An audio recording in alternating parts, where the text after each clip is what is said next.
So, hello mga madam sir, story time. Marami kasi nagtatanong kung paanong naging okay kami ni Kuyang Bagger. Kasi 'di ba?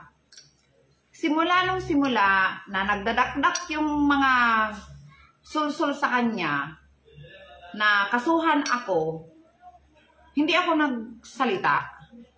Nanahimik ako, 'di ba? Kasi pinabayaan ko lang sila. Hindi ako sumagot. Kahit ang dami-dami nilang niyayabang. Na kesyo na marami na silang kinakausap na lawyer. Diba? Okay lang yan. Diba? Kahit kunin nila lahat ng abogado sa Pilipinas. Kaya lang kahit isa wala. So, ayan. Nanahimik ako kasi nirerespeto ko yung desisyon ni Kuyang Bagger.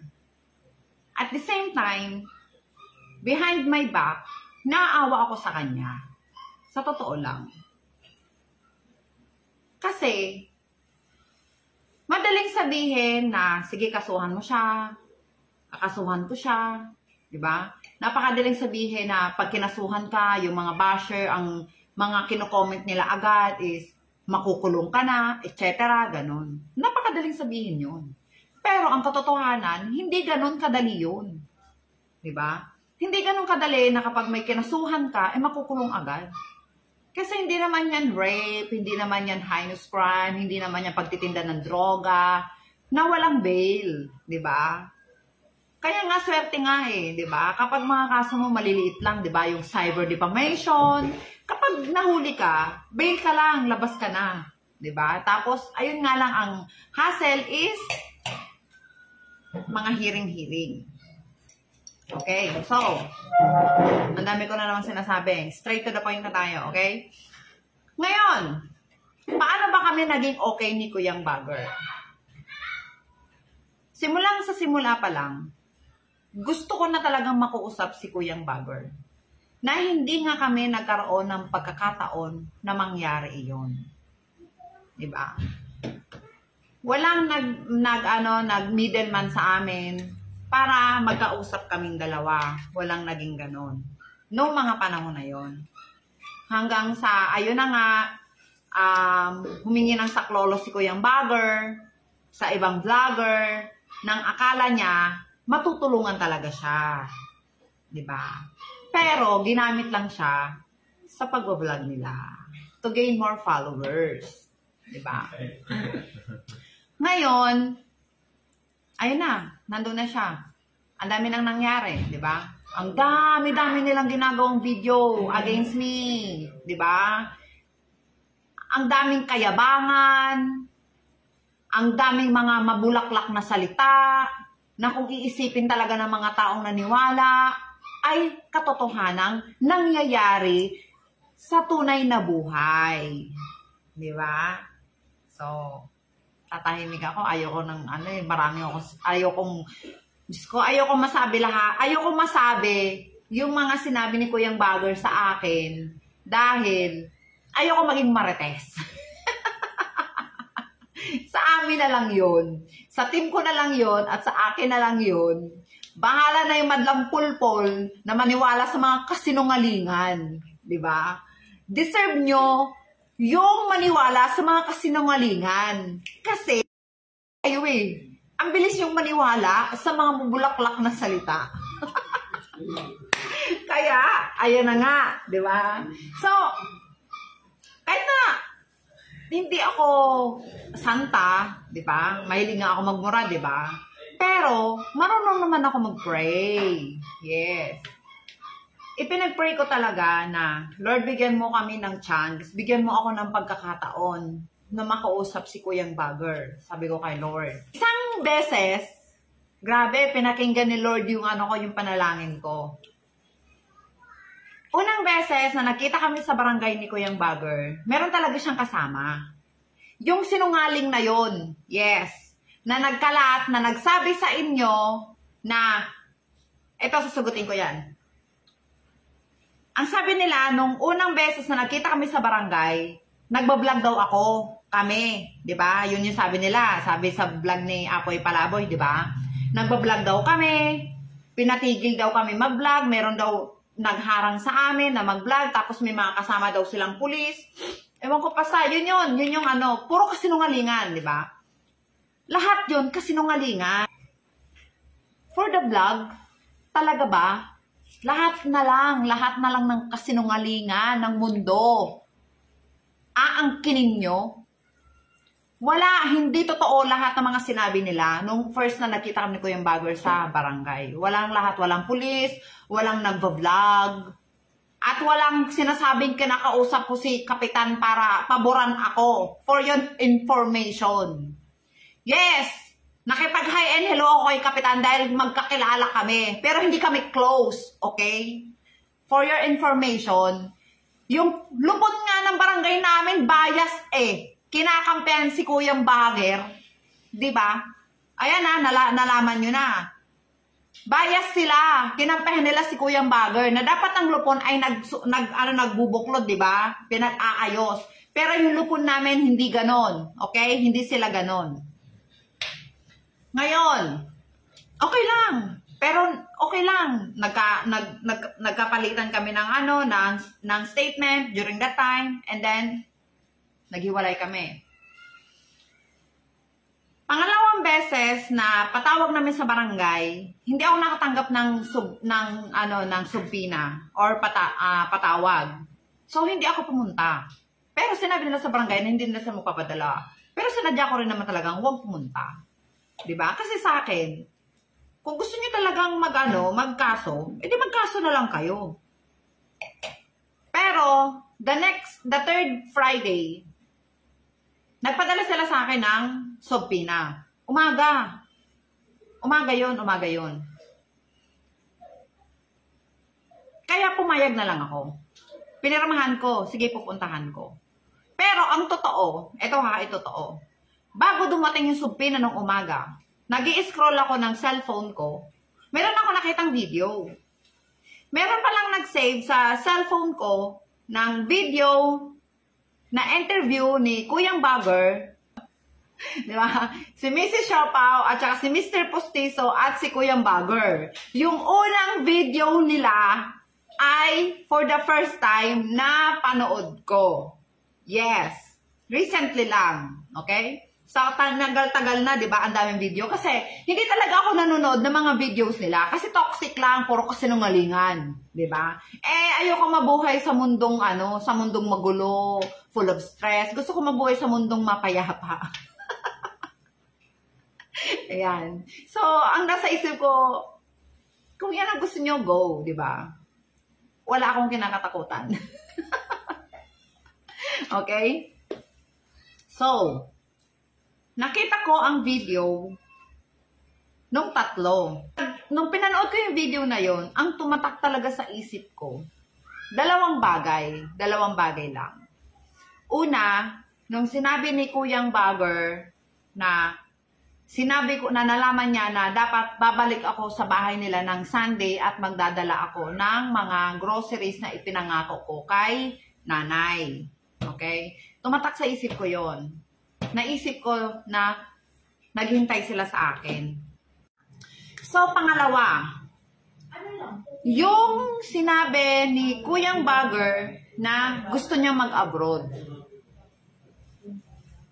Imbes na advisean si Kuya Bagger na, sige kuya, maganda yung plano mo, ipagpatuloy mo yan. Diba? Dahil yan ang makakatulong sa'yo at sa nanay mo. Mag-move on ka. Diba? Maganda yan. Hayaan mo si madam, masama ugali nun. Diba? Hindi Ay, hindi pwede kuya. Huwag kang umalis Kuyang Bagger. Dahil pag umalis ka Kuyang Bagger, paano na yung kaso mo kay Madam Hampas Lupa? Diba? Yun yung tumatak sa isip ko talaga. Kasi, naisip ko, itong mga to, sinusulsulan lang talaga si Kuyang Bagger. For the vlog. Alam nyo na, siguro, mga pipitsugin ang mga kinikita, kaya kailangan nila magdoble kayod, kahit puro kasinungalingan, kasamaan, gagawin sa social media. Diba? Ganyan ang mga bagong lipunan ng mga content creator ngayon. Parang si Rendon Labrador, diba? Lahat na lang ng mali, nakikita niya. Pero yung tama, hindi. Okay? Now, yung dalawang dahilan na yon ang nagbigay sa akin ng lakas, ng loob na kausapin si Kuyang Bagger. Yun talaga yun, dalawang dahilan na yon na ipinag-pray ko na magkaroon talaga kami ng pagkakataon ni Kuyang Bagger na makapag-usap. On the spot, na dumating yung sabina, sabi ko, Lord, sana mag-isa si Kuyang Bagger para magkaroon kami ng pagkakataon ng makapag-usap. Dalawa. Para masabi ko sa kanya yung mga gusto kong sabihin na hindi ako nagkaroon ng pagkakataon na sabihin sa kanya nung una pa lang. So ayan na, pinakinggan ni Lord ang aking panalangin. Nauna ako dun sa barangay. Pagdating ko sa barangay, naghintay pa ako ng ilang mga minuto, siguro mga 30 minutes bago siya dumating, si Kuyang Bagger. Tapos nung nakita ko si Kuyang Bagger, oh God, thank you Lord talaga kasi mag-isa lang si Kuyang Bagger. Wala siyang chaperone. Yes.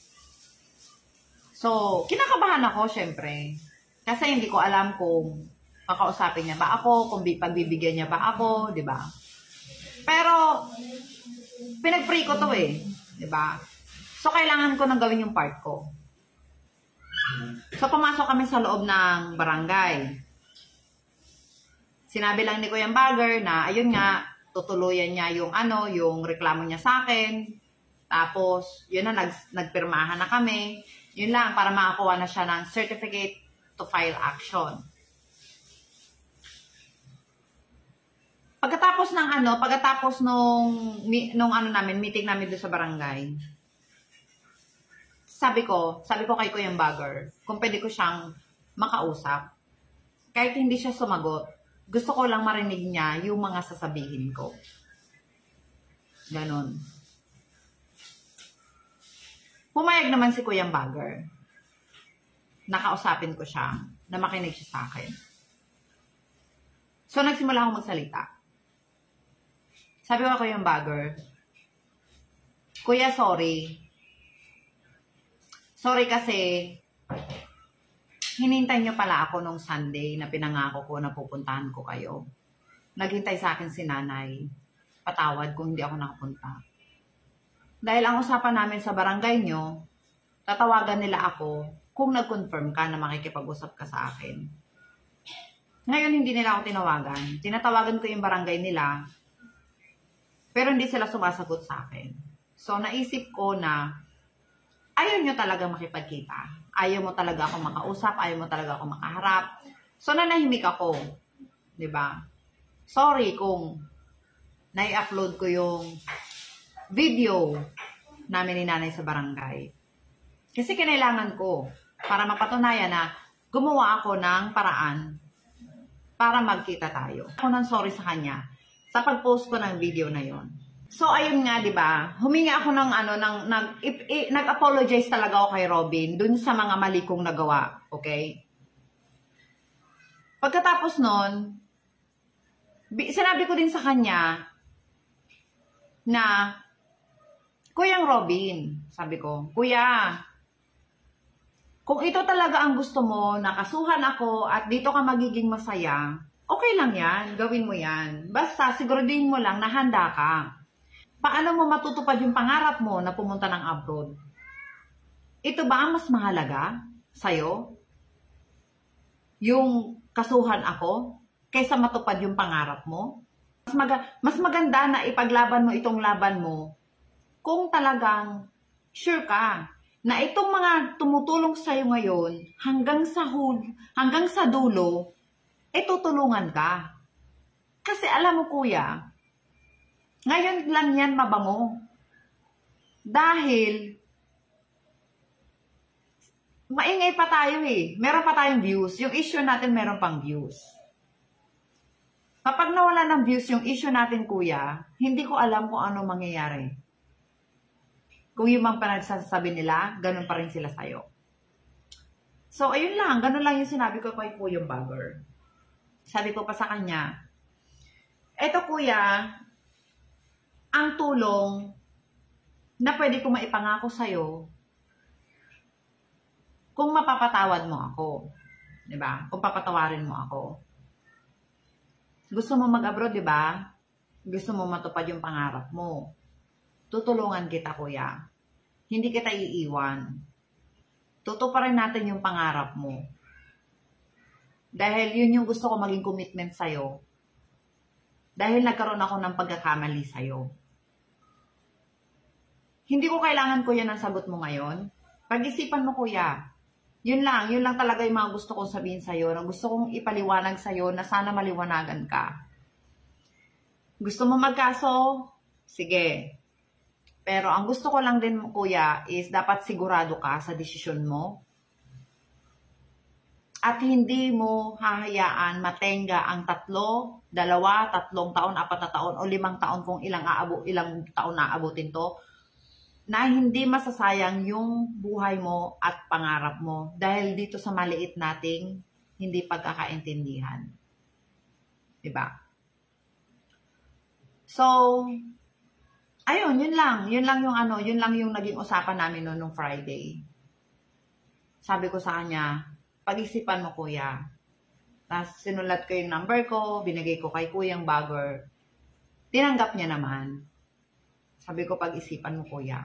Ngayon, kung makapag-isip ka at i-accept, patawarin mo ko at in-accept mo yung lahat ng ipinangako kong itutulong ko sa'yo, maraming salamat. Sabi sa akin ni MJ, nasa Bohol pa siya nun eh.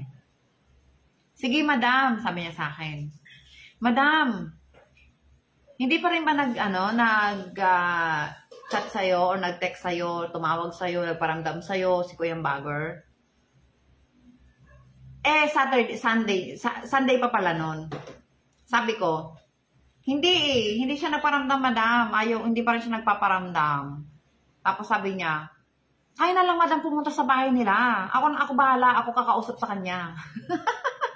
Pero ako wala talaga akong courage. Kasi sabi ng lawyer ko, wag ko siyang pupuntahan. Ganon, sabi ng lawyer ko, wag mo siyang pupuntahan. Ganyan. Kung gusto mo siyang kausapin, tawagan mo siya, makipagkita ka sa kanya. Kung hindi siya pumayag, wala kang magagawa. Ganon. Ito si MJ makulit to talaga eh. Diba? Pero pagiging makulit niya, in a good way. Pinilit niya ako, sabi niya sa akin, hindi madam, basta ako bahala. Punta tayo sa bahay nila. Wala na akong magawa. Timing na, hindi na ako makapagsalita kasi ini-insist niya talaga na tulungan ako na makapag-usap kami ulit ni Kuyang Bagger. Okay? Tinawagan ko si Kuyang Bagger. Nang pagkatapos ko nakausap yung sa face-to-face. Kasi nga, sinabi nila sa akin na nag-back out nga si Kuyang Bagger. Nag-back out na nga siya. Umuo ako nun eh. Umaga ng Sunday, tinawagan ako ng face-to-face. Sinabi nila sa akin na please, ganyan, pumayag na daw ako na sumarap sa face-to-face kasi nga daw yung ate ni Kuyang Bagger na sasama sa kanya, nagpaalam pa sa boss niya para lang samahan si Kuyang Bagger. So, inisip ko na naman si Kuyang Bagger, kaya napa-oo ako. Kaya against all odds, kahit na ayaw ng lawyer ko, ayaw ni fiancé, ako na talaga nag-desisyon. Sige na lang, go. Sige, payag ako. Dahil lang dun sa mag-a-absent yung ate ni Kuyang Bagger para sa kanya. Okay? Pero after nung afternoon na, ng Sunday, nakinontak ako nung face-to-face, sabi nga, ayun nga, nag-back out nga daw si Kuyang Bagger. Diba? Tapos, nung Monday, tinawagan ko si Kuyang Bagger. Kasi alam ko yung number niya. Tinawagan ko siya. Nung tinawagan ko siya, sinagot niya yung tawag ko. Tapos, nung tinawagan ko si Kuyang Bagger, yun nga sabi niya, ayaw niya nang humarap sa face-to-face. Kinilarify niya yun. So, okay, sige kuya, mas mabuti yan kasi makalat naman talaga sa face-to-face. Sabi ko sa kanya. Huwag tayong magpakaladkad sa mga sa mga marites. Diba? Huwag na natin bigyan ng views sa mga marites. Ganon. So, binaba ko, ganyan. Tapos, ayun na nga, umuwi na si MJ ng galing Bohol, Manila. Tuesday yata yun, Tuesday. Tapos Wednesday, pinuntahan nila ako dito sa bahay. Di ba? Yan yung post ko na meron siya pambulaklak, ganyan, di ba? Binigyan niya ako ng bulaklak. Ewan ko, Tuesday ba yun o Wednesday? Basta, yun na yun. Basta dumating yung time na gano'n. Pinuntahan nila ako dito. ura-urada, sige na lang. Sabi ko, bahala na si Lord. Kasi talaga ini-insist ni Madam MJ na puntahan namin si Kuya Bagger sa kanila. Tapos may mga may mga present. May mga present din kaming may mga present din kaming dala. Ganyan. So, pumunta kami sa kanila, kinausap. Nung talaga nung una, kinakabahan talaga ako, papunta doon, ganyan. Kasi hindi ko alam, baka mamaya sipain kami, di ba? Pagmumurahin kami, hindi kami patuloyin sa bahay, di ba? Pero, ang galing talaga ng ng gawa ng Panginoon, di ba? Alam ko, yun God works lahat ng pangyayari. Hindi lang siya basta nangyari. Hindi lang siya nagkataon. Parang sinadya na bigyan ako ng encouragement ni Madam MJ na pumunta sa bahay nila para makausap siya ulit, 'di ba? Kasi gusto ko talaga malaman yung sagot niya, 'di ba? Kung papatawarin niya ba ako o hindi. Yes, nililigawan ko talaga si Kuya Bagger. Gusto ko malaman yung sagot niya. Kasi kung hindi, kung oo, ganun. Kasi parang may hope Nung kinakausap ko si Kuya Bagger sa barangay, tapos tinitingnan niya ako sa mata ko, na nararamdaman niya yung sincerity ng lahat ng mga sinasabi ko, nagkaroon ako ng hope na may chance, 'di ba? Na hindi wala talagang namuong puot sa damdamin niya. Talagang nagkaroon lang kami ng hindi pagkakaintindihan sa lahat ng pangyayari.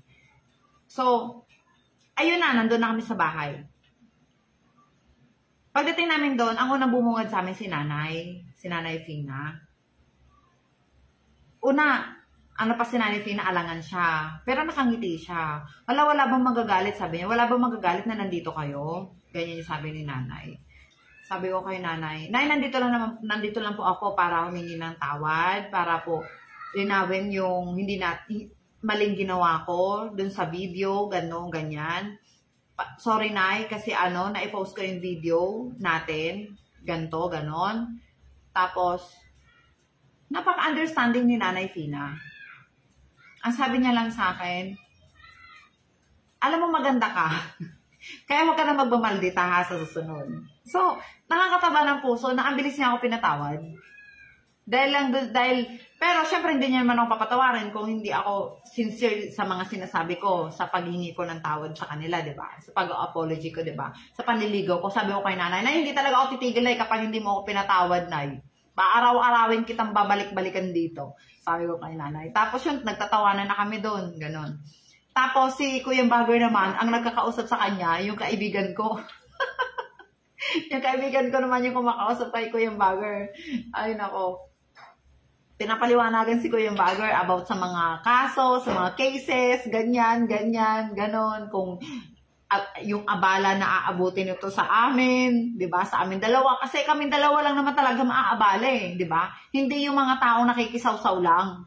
Di ba? It's between me and Kuya Bagger lang talaga. Kami yung buhay namin, yung dito, yung masasayang, oras namin, ganyan. Tapos lalo na, si Kuya Bagger talaga, merong priority na kailangan niya magtrabaho para sa pamilya niya. Ako, okay lang ako. Di ba? Kaya ko yan, kaya ng oras ko yan. Di ba? Kaya ng pera ko yan. Di ba? Si Kuya Bagger, iniisip ko talaga siya. Sa totoo lang. Kahit na siya yung kaaway ko during that time, iniisip ko pa rin siya. Kasi naawa ako sa kanya at the same time, dahil yung pinapasok niyang yung kaso-kaso na yan, kailangan niya ng oras, pera, di ba? So, paano niya pagkakasayin yun, tapos kailangan niya pa magtrabaho, di ba? Paano pang nagkaroon siya ng trabaho, tapos kailangan niyang umabsent dahil may hearing, paano kung hindi siya pinayagang umabsent, di ba? O, paano siya mararegular sa trabaho kung absent siya ng absent? Yung mga ganun, di ba? So, naisip na rin pala ni Kuya Bagger yun. So, nakakatuwa kasi, nung pumunta kami nun sa bahay nila, nakapag-isip na pala siya. Nag-isip na din siya na magpatawad. Yes. Kaya sobra akong masaya na tinanggap ni Kuya Bagger yung apologies ko. na napakasimple lang ng mga ng mga salita niya. Si Kuya Bagger talaga hindi siya madaldal. Kung hindi ako magsalita, hindi rin siya magsasalita. Ganon. Oo lang siya ng oo, ganyan. Tapos may mga explanation din siya mga sinabi kung bakit nagbago yung isip niya. Para kami naging magkaibigan. Instant. Para kami naging magkaibigan instantly. Dahil siguro, sa totoo lang, friendly naman talaga kasi ako, mga Madam Sir. Mahilig, nakasmile ako agad. Ganyan ako sa lahat. Ganyan ako sa lahat ng tao. Meron lang talaga na time na, nung time lang talaga na yon na pinaliwanag ko din, nagkaintindihan na kami ni Kuya Bagger tungkol dun sa naging issue namin sa Walter Mart. Na ikwento niya na sa akin yung side niya, kung bakit siya ganon. Kung bakit siya naging palasagot sa akin na hindi naman pala ako yung pinaparinggan niya na magreklamo ka sa CS, which is yung mga CS naman talaga daw. Kasi nga, umaga pa lang chaos na daw dun sa Walter Mart. So, yun yung naging hindi talaga namin na kaya nagkaroon kami ng ganon. Mali siya, mali ako. Ganon. Ganon yung nangyari. Talagang chaos. Okay? So, kaya, ang bilis din naming dalawa na naging okay. Ganon. Kasi nga, yun narinig ko na yung side niya, narinig niya na yung side ko. Ganon, di ba? So, nakakatawa lang kasi dun sa pangyayaring yon, ang dami nangyari. Diyos ko, nagulo ang Pilipinas sa sa issue naming dalawa. Nakakaloka. Diba? Pero, ngayon mga Madam Sir, ang mahalaga ay, okay na kami ni Kuya Bagger. Kung bakit man nagbago yung isip niya, kung bakit man mas pinili niya ako akong patawarin, merong sapat na dahilan si Kuya Bagger. 'Di ba? Siguro dahil kasi nga, 'di ba? Nakaramdam siya ng mga pagkukulang, 'di ba? Ang laki-laki ng mga salita na naririnig niya na pagtulong daw sa kanya. Ayoko na lang talaga mag-talk. Ay, naka mga Madam Sir, basta, yun na yun. Hayaan nyo nang maging pulpul yung mga madlang people na naniniwala sa mga kasinungalingan ng iba. Yes, di ba? For the vlog! So, ayan mga Madam Sir, ang dami-dami ko nang sinabi, ang dami-dami ko nang chismis sa inyo. So, yun lang mga Madam Sir, kinuwento ko lang sa inyo kung ano yung mga nangyari, kung paano kami naging okay ni Kuya Bagger na hanggang ngayon ay araw-araw ko siyang kinakamusta sa mga ginagawa niya. Yes. Tapos, gusto ko maging okay siya talaga. Yun talaga yung gusto ko, na makamove on siya sa mga nangyari. Diba? Kasi higit sa lahat, ako naman yung mas matanda sa kanya, para niya akong ate, diba? Dapat ako yung mas umuunawa talaga, diba? Kaya, susuportahan ko si Kuya Bagger sa abot ng aking makakaya. Yes. Sa pangarap niya. Pero sa ngayon kasi, ang inaasikaso ni Kuya Bagger is kumuha ng passport. Yan. So, bago pag nakakuha na siya ng passport, then, saka na siya makakapag-apply kung saan man niya gusto. Kasi si Madam MJ, for your information, si Madam MJ ay fiancé niya naman ay may-ari ng isang agency na nagpapalabas ng mga OFW. Yes. So, willing din siyang tumulong. Tapos, meron din akong auntie na willing tumulong kung gusto niyang doon sa mga bansa na yon na available sa mga agency nila. Pero sa ngayon kasi, ang choice ni Kuya Bagger is pumunta ng Korea, ganon. Korea, Taiwan, Japan, basta ganon. So, kung ano man mga Madam Sir ang mapili ni Kuya Bagger na na pupuntahan niya, na magiging destiny niya, na magiging masaya siya, susuportahan natin siya mga Madam Sir. Diba? So, tapusin na natin yung issue namin ni Kuya Bagger. Love na. Sa mga tao dyan na hanggang ngayon, ginagamit pa rin si Kuya Bagger, tama na. Tama na po. Alam niyo yung totoo. Hindi naman yan si Kuya Bagger mag-iisip eh. Kung hindi kayo nagkulang. Diba? Hindi naman sa ano eh. Hindi naman sa hinihiling niya na ano eh, na ibigay nyo lahat. Diba? Kasi wala naman kayong binigay. Yung pangako nyo na lawyer, kahit anino ng lawyer, hindi niya nakita. Diba? Pumunta siya sa piskal kasama yung babae. Sila lang, wala silang kasamang lawyer. So, nakakaawa. Samantalang sa vlog nyo, ang dami mong lawyer na kausap. Diba? Ang dami mong lawyer na ibibigay sa kanya, etc. Pero ang totoo, kaya pinapapunta mo sila kay Mayor Barsaga na dinedma kayo, dinedma sila, hindi sila hinarap. At kay Senator Tulfo na dinedma din kayo, hindi rin siya hinarap, ay para magkaroon ng libreng lawyer. Diba? Kasi yun naman talaga ang gusto nyo. Magkaroon siya ng libreng lawyer. Malayo sa vlog nyo na sinasabi nyo na magpo-provide kayo ng lawyer para sa kanya. Enough na. Tama na yung kasinungalingan. Tama na. Itigil nyo na yung pagkukontent nyo kay Kuya Bagger. Tigil nyo na. Diba? And here na. Diba? Kasi ako talaga, ayoko na eh. Ayoko nang i-drag pa si Kuya Bagger dito. Kasi kotang-kota na kayo. Naka 100,000 followers ka na yata, di ba? Kaka-content mo kay Kuya Bagger. Hindi pa ba sapat yan? Ngayon, tama na yan, ha? Kasi ito naman yung turn ko. Sa lahat ng content mo sa akin, sa lahat ng memes na mukha ko, sa lahat ng videos ko sa vlog mo, hindi ako papayag na hanggang doon lang yun. Magbabayad ka. Oo. Nagkamali ka ng kinalaban. Naintindihan mo? Hindi ako madadala sa pakiusap.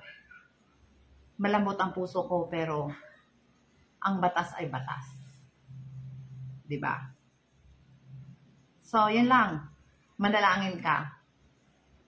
At saka itigil mo na yung pagdadrag mo ng ibang mga tao sa vlog mo. Gumawa ka ng sarili mong identity. Diba? Yun lang yun. Dahil siguro pinadala ako ni Lord